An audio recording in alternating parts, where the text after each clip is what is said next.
Welcome. We are talking today about how to not lose yourself in motherhood, not because motherhood is bad, not because the role of motherhood isn't significantly important, but because there is this martyrdom that I see in a lot of women where they don't feel like they're able to take up space and be their full selves. And at Postpartum Together, and personally, we just strongly believe that motherhood and parenthood are very important roles.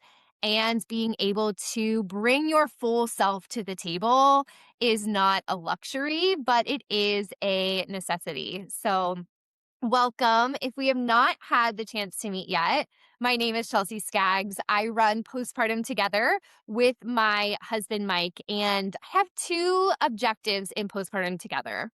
One is to help and support women as they find their voice through motherhood and use that to be the leaders and the moms and the partners and the friends that they truly want to be, and also to help couples prepare and repair, as relationships can take a big toll when a baby is thrown into the mix.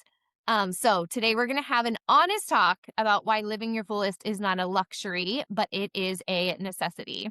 I have been having these conversations and working with people now for 6 years in this role, and it is always something that comes up is I feel like motherhood has taken my whole identity, or there's not time for me or for my hobbies. And we can celebrate. We can see that celebrated when people give absolutely everything they have. And also behind the scenes, I get to hear the people who feel like maybe it's too much or there's grief around what is lost. So it's really important that we make space for these kinds of conversations. Throughout this workshop, we are always here for messy buns, messy backgrounds. We know you might have to microwave your coffee again or nurse a baby. So you are here as you, and know that anytime we're sharing space on the screen or in real life, that there is no expectation of picture perfect. So we'll have you on mute unless you are asking a question. You have the choice to be on camera, off, up to you. And then if there's any questions, you can put them in the chat box and they will be answered after each workshop segment. And in your email, if you were registered for this workshop, in your email, you received a worksheet that you can use to take notes and guide your thoughts throughout. If you did not have the chance to download that worksheet yet, that is totally okay. Grab a pen and paper, grab your notes app, just something where you can take some time to reflect. So after our time together today, you will be able to identify and discuss things that have been roadblocks to feeling like yourself. The title of this workshop is How to Not Lose Yourself. And that starts here. It starts with identifying and discussing things that are roadblocks. You're also going to be able to name pieces of you that you've been missing and take action on how to bring her back out to play and live the life that you want to with your family. So today you'll get a little bit of research and history, because I think that validation and research and seeing the patterns that have happened are very important as we're teaching new things. Some social norms and structure, because that is what shapes our ideas, and maybe a little bit of woo woo, because I truly do believe in the power of what we put our minds to and how we are thinking about our worthiness, our place in the world, our interaction with our family. So, this is not about me. I'm not going to heal you or say something magical. I don't have some secret that no one else has, but I do care about this. And my job is making space for you and women just like you to do that magic in yourself. Honestly, if you take nothing else, may you walk away knowing the biggest and first step of being more you in motherhood is to stop believing that someone has a magical answer or a method and shift your energy into making the spaces and exploration that you need, that are priorities to you. That key to not losing yourself in motherhood is giving yourself the permission and validation. And so we'll be diving into that. What I do offer you today is years of experience working with moms and with dads, with parents, couples, individuals, and seeing how this season can be a time of beautiful, passionate, authentic, empowering transformation.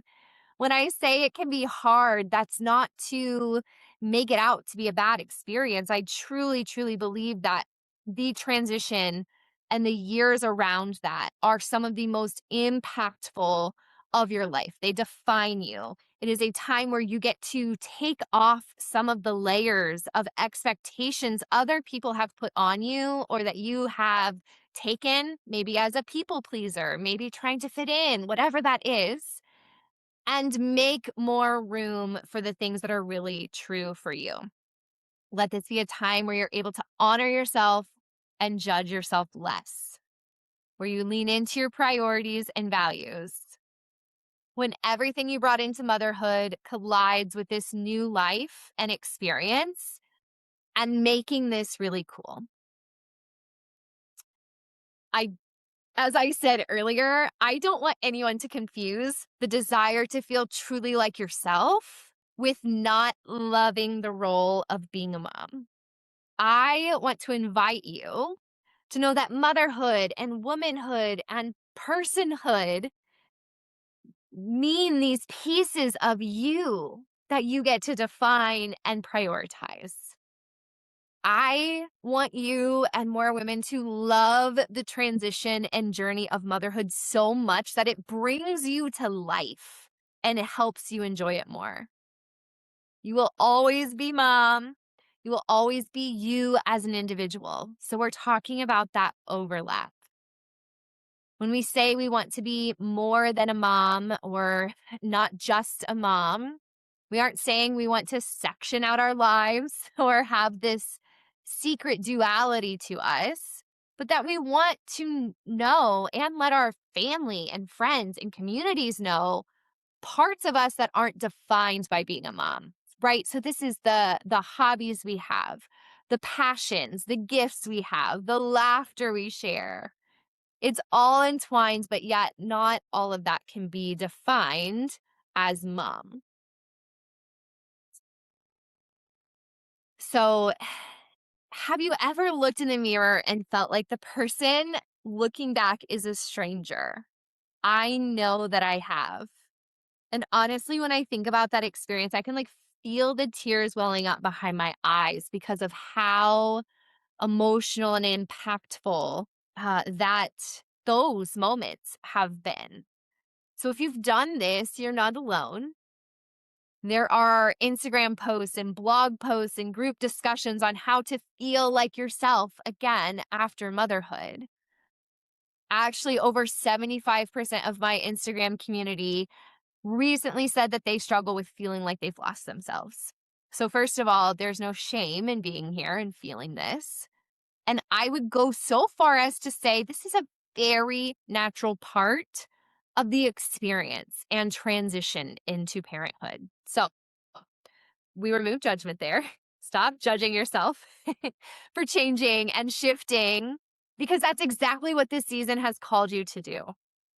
Now, it's in this that we will choose how to move forward. Do you want to uncover and lean into the fullest version of you that comes together as that pre-baby and post-baby part of yourself? Are you willing to challenge social norms and to have some difficult conversations and to do the introspection to truly know yourself? Because that takes breaking out of autopilot. And a lot of people aren't ready to do that, and that's okay.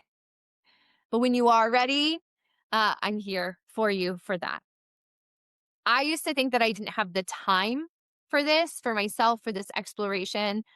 And then I realized that life was really short and I was tired of not showing up as myself every chance I get. So I'm wondering if any of these resonate with you.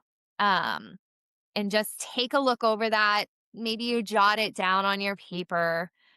But first, we want to know, where is the root of this struggle? It might be multiple things, but what speaks to you the most? You feel unworthy of the time and energy and finances it takes to do things you enjoy? Because I hear that a lot, especially right now as finances and time and childcare and all these things feel like very pressing topics. They truly are very pressing topics.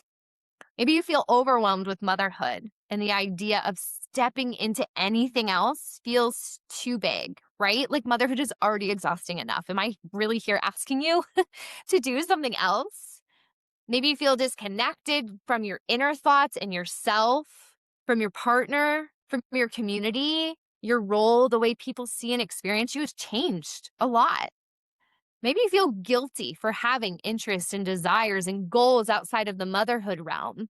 I especially hear this for people who worked hard or worked harder than usual to conceive. Maybe you had some years of infertility, or maybe there was IVF or IUI or other factors at play. I especially say to you that it's okay to have wanted this so much and to love it so much and to still need part of your existence outside of what you're giving and being as a mom.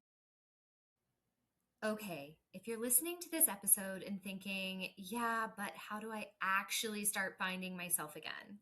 I want to tell you about something I'm opening up right now. It's called Confident Mom Reset, and it's a small group experience for moms who feel like they've slowly disappeared somewhere between the diapers, the mental load, and constantly taking care of everyone else. Because the truth is, most moms didn't just become mothers. They also became the default parent, the planner, the emotional manager, the household CEO. And somewhere in that process, their own voice got quieter. Confident Mom Reset is a guided reset. Over 6 weeks together, we will work through things like reconnecting with what you actually want, setting boundaries without guilt, understanding your energy and what drains it, learning to hear your own inner voice again, and building a life that doesn't erase you in the process of raising kids you love. It's not a lecture, it's not another course you watch alone at midnight. It's a small group of moms having real conversation and making real shifts together. The next group starts March 18th. And if you join by the 13th, you can grab that early bird discount and save $50. If this episode feels like it was describing your life a little too accurately, then this is probably the next step for you. You can grab your spot by going to postpartumtogether.com/confident mom reset, and I'll put that in the show notes for you. All right, back to the episode. So, in order to give ourselves permission and space to be our full selves, we have to shift the narrative. Yes, we give up a lot in motherhood. We make changes and sacrifices, but those things that make you feel alive, the pieces of you that you enjoy and enjoy sharing with others, doesn't have to be sacrificed here. You aren't doing your kids, your partner, your family any favors by not staying connected to yourself. Okay, you're giving them a watered down version of yourself, and then they don't have their full mom to enjoy. So, this is our first pit stop here. If you have your worksheet available, this is a great place, great time to get that. Grab your pen. Maybe it's, again, a sheet of paper, your notes app, whatever it is. From our last examples, I want you to take a moment and just write down, type out, whatever it is, what gave you that gut punch feeling. I'll go back here in a second. Okay. You don't have to share it. I'm not going to ask you, but put it down somewhere and use that as we continue to unpack together. Okay. Was it that you felt unworthy, overwhelmed, disconnected, guilty, got unworthy, overwhelmed, disconnected, guilty. Write down that thought or experience that you are having.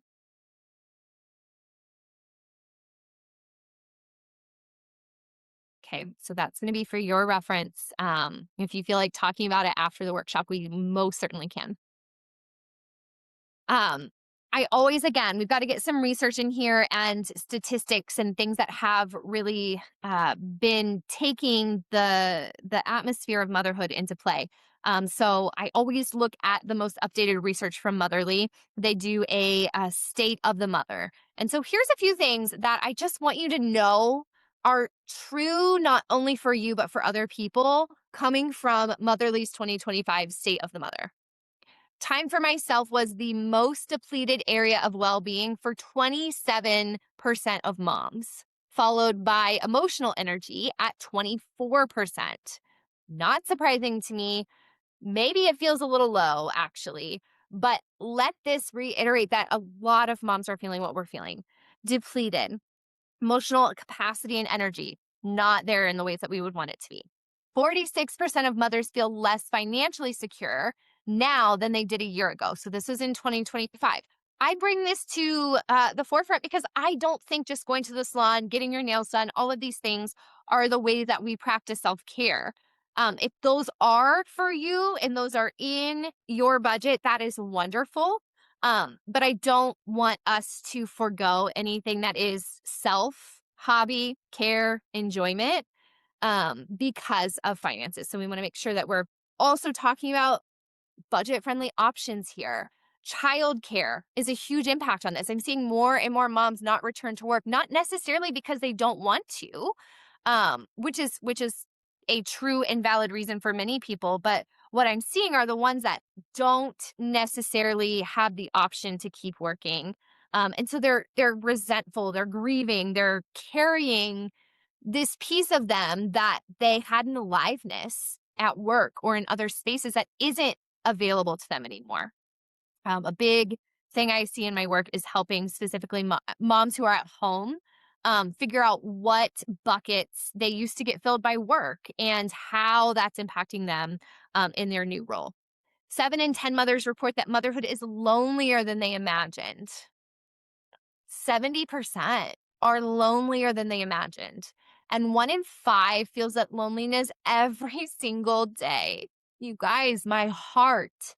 And I felt really lonely as a new mom, So this doesn't surprise me, and it just like aches my heart. 49% of all mothers describe themselves as managing but stressed, and that actually goes up for millennials. And this one is just something I popped in there because it applies to so many people.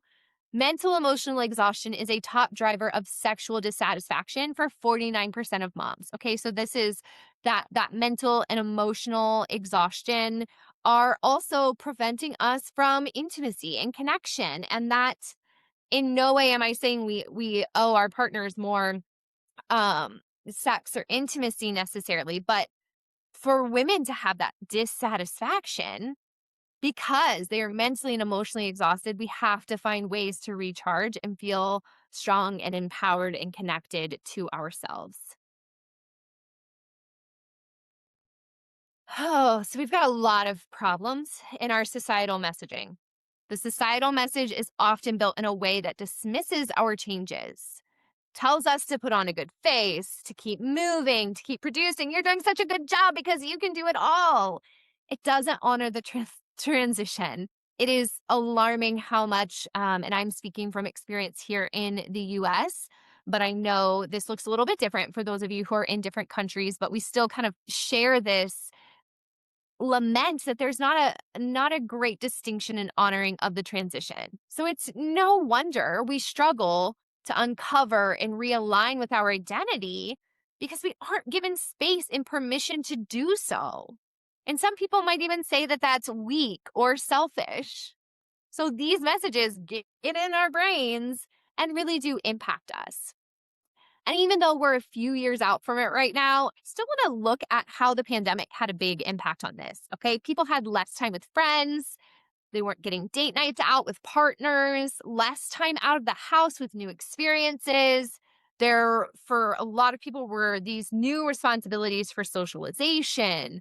There were rising mental health struggles. A lot of people working from home, maybe them and their partner working from home without clear work home boundaries. So this was complicated. It added an extra layer for a lot of you, for a lot of us.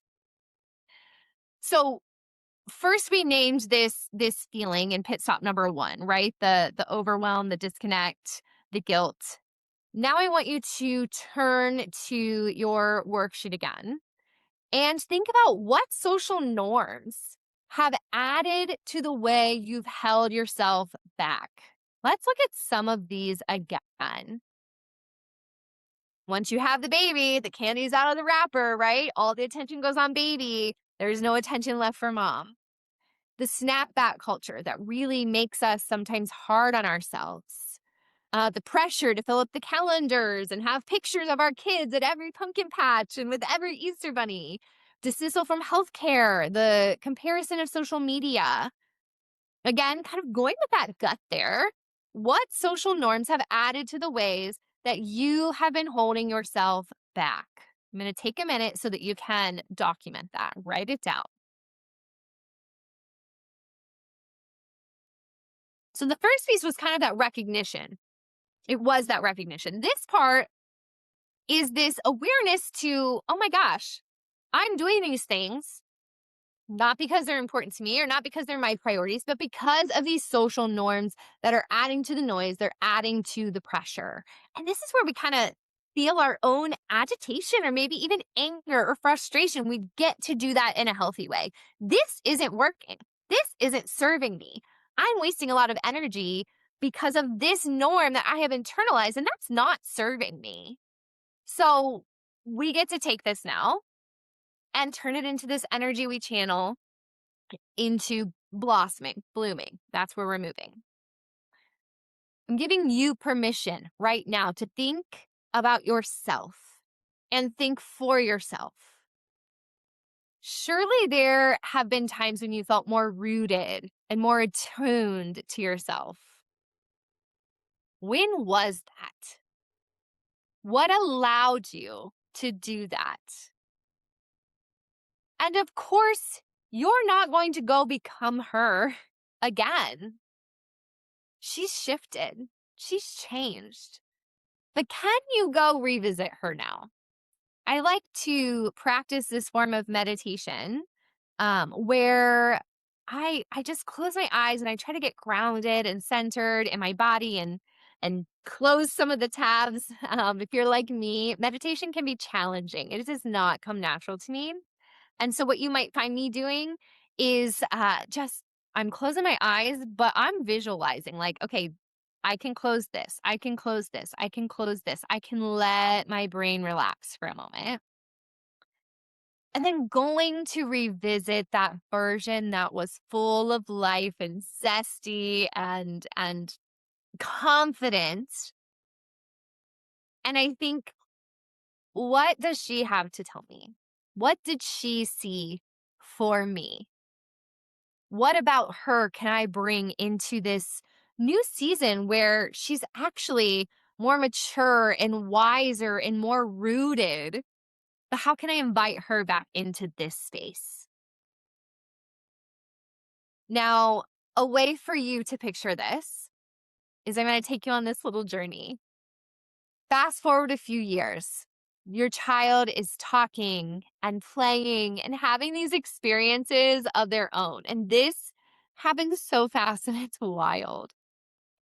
In second grade, they're working on an assignment. My mama is. I want you to stop and think about, how do you want them to describe you? What traits do you want them to associate with you? Do you want them to have skills and passions and activities that they know about you? It's nice for them to say, my mom loves me, my mom cooks me food. But at some point, we really want our kids to know us, to see us as humans beyond mom as they get older. And a part of that is us leading the way and being that and doing that. So let's take another workbook pit stop. We're going to take some inventory of yourself and your values. So for you, maybe think of the last decade. What activities make you feel most alive? Is there room for that to be something with your kids? Is that something you need to make some space proactively without your kids to do this, to enter this space? It's going out dancing with your friends once a quarter, once a year. Start there. Maybe it's music. Maybe it's dance. Maybe it's poetry. Maybe it's reading. Maybe it's comedy. Maybe it is karaoke in the car instead of listening to Blippy all the time. Maybe it's something you are really smart in. What kind of memories do you want to form as a family? What pieces of yourself do you want to be able to share with them? Do you want to do pottery with your kids? Do you want to go camping with them? Hikes, travel. What is it that is a piece of you that you want them to know, and whether they adopt that or not, it's a piece of you. This last question here is, where are you giving energy to someone else's mold? I like to use this description that we become a mom, and then with the use of social media, we can see, I call it the Pinterest collage. You see this blogger who's all things nutrition, and she has the cutest meals for her food. And then this mom is into fitness and she just has a rockin' body right now. This one is super crafty and she's always doing the cutest things with her kids. And this one is so badass in the office. And so she is, on the public transit while pumping milk, while signing contracts. And this one maybe is really good at finding travel deals. And this one is really good at volunteering at the kids' schools. And we sometimes put all of these things together and we make this image of a perfect mom. If she can do that, why can't I? She can do that, why can't I? If she can do that, why can't I? And we're not meant to be all of those things. We're also not meant to be all the things that our best friend or our mother, our sister are. So how can you let go of things? We're freeing up space because I cannot teach you how to just add more time to the day so that you can invest in you. I'm telling you, you've got to let go of some things so that you are making space for this. The things that aren't in line with your values and your truth. What are you afraid of disappointing? Who are you afraid of disappointing? Who are you afraid of looking dumb in front of? For me, it used to be my mom and my best friend from high school. I don't know why, but they were this filter in my brain, and I felt like I had to try so hard to show them what a good, perfect mom I was. And when I let that go, somehow I found space. I found space for me because I wasn't holding it for this mold that came from somewhere else.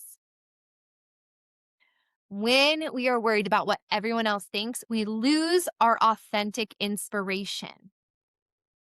And that is where your fire is. So you want to not lose yourself? Block out some of those things.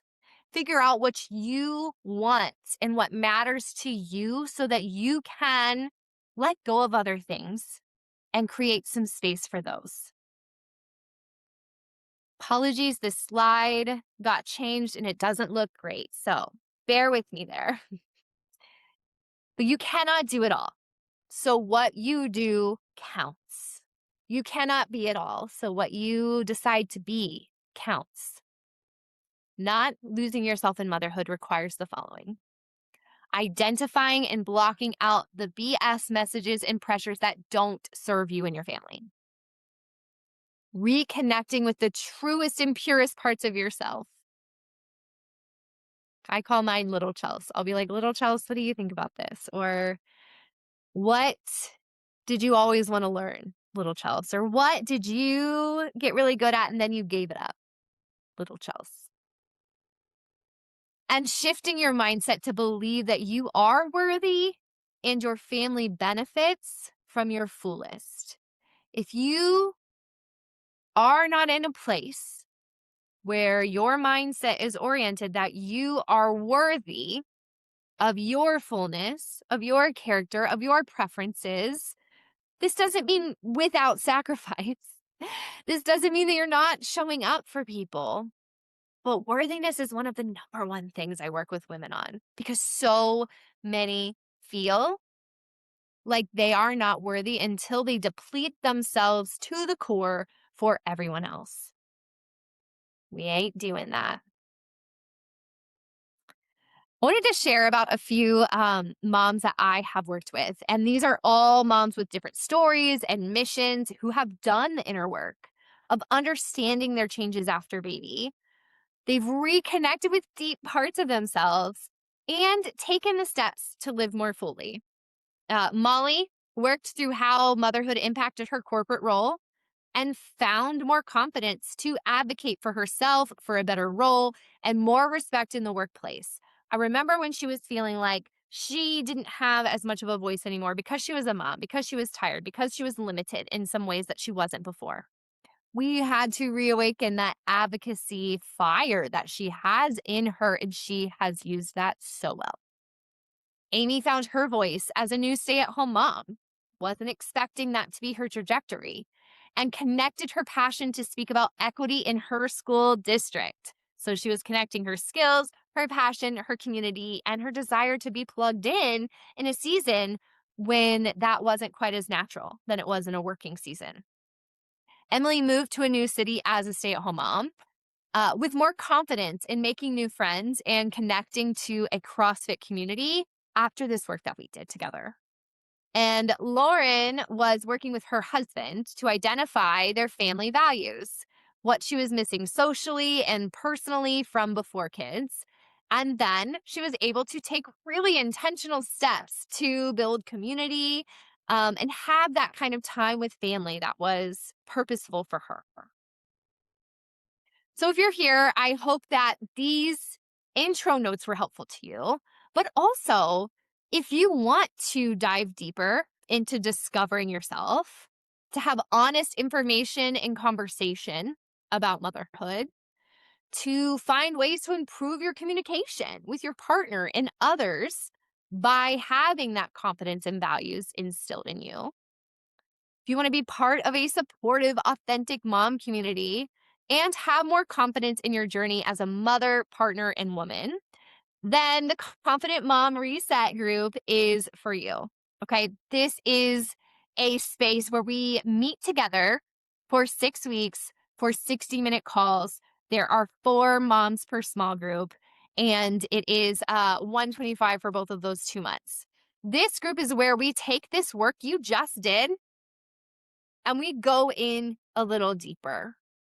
We push in. We say the words out loud to one another. We ask the questions. We dig up these things that have maybe been buried in motherhood, and we give it a space to breathe and grow so that you can step out into that more confident space, not by yourself. That would be really silly to try to do that all by yourself.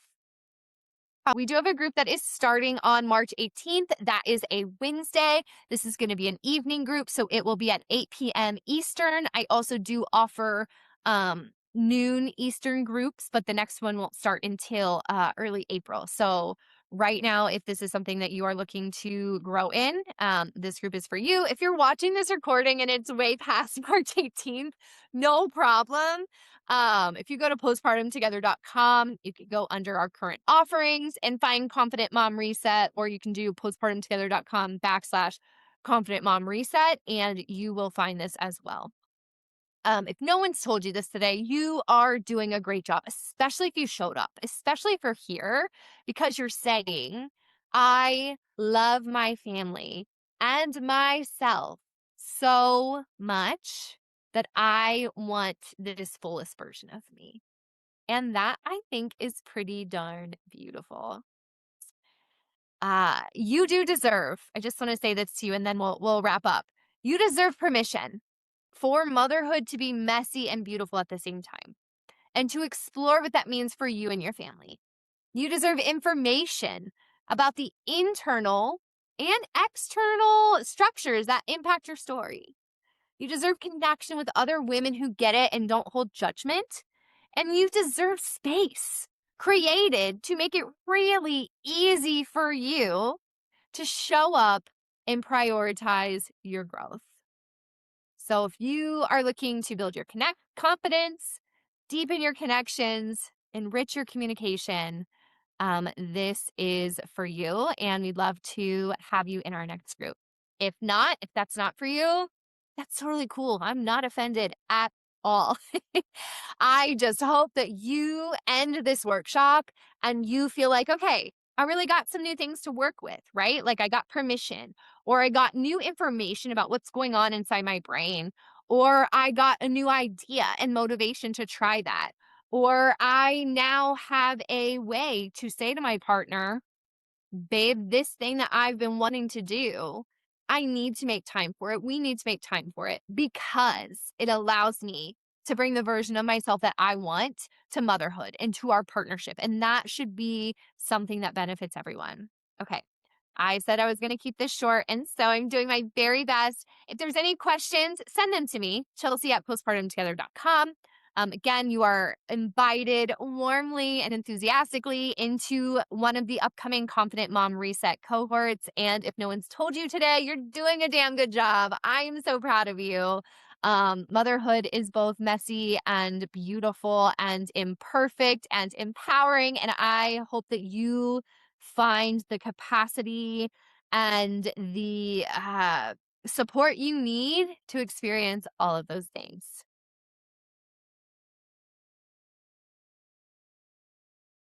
Accurately, then this is probably the next step for you. You can grab your spot by going to postpartumtogether.com/confident-mom-reset, and I'll put that in the show notes for you.